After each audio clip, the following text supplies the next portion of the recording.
par motion d'information, conformément à l'article 82 de notre règlement intérieur.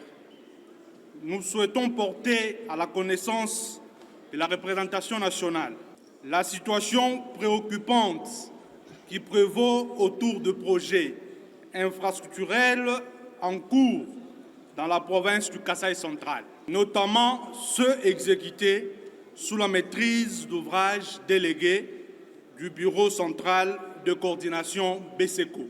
Nous nous sommes dit qu'il faut à tout prix que cette information arrive dans les oreilles des représentants légitimes du peuple congolais.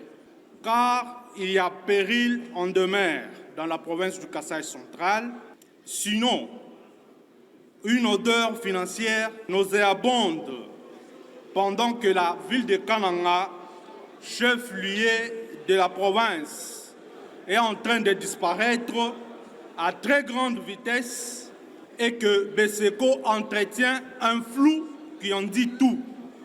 En effet, honorable président, un conflit ouvert oppose actuellement le BESECO et l'Assemblée provinciale du Kasaï central au sujet des contrats signés entre le gouvernement provincial et les entreprises chargées des travaux de lutte anti-érosive et de voirie. Ces conflits trouvent son origine dans le refus catégorique du BESECO de transmettre à l'Assemblée provinciale le dit contrat, pourtant engageant la province, notamment pour les travaux de voirie urbaine de la ville de Kananga. Plus rien n'avance et le BESECO ne communique rien. Même l'Assemblée provinciale n'est pas informée de ce qui se passe. Et pourtant, ces travaux devraient être financés par la province et le gouvernement central.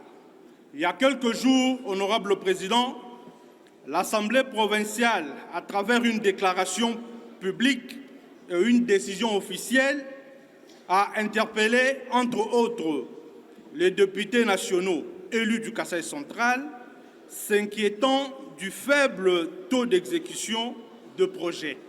Cette démarche faisant suite à des auditions des entreprises concernées et des descentes effectuées sur terrain. Les élus provinciaux dénoncent ce qu'ils qualifient de plan de destruction délibéré de la province, notant de graves écarts entre le montant décaissé, le délai imparti et l'état d'avancement de travaux.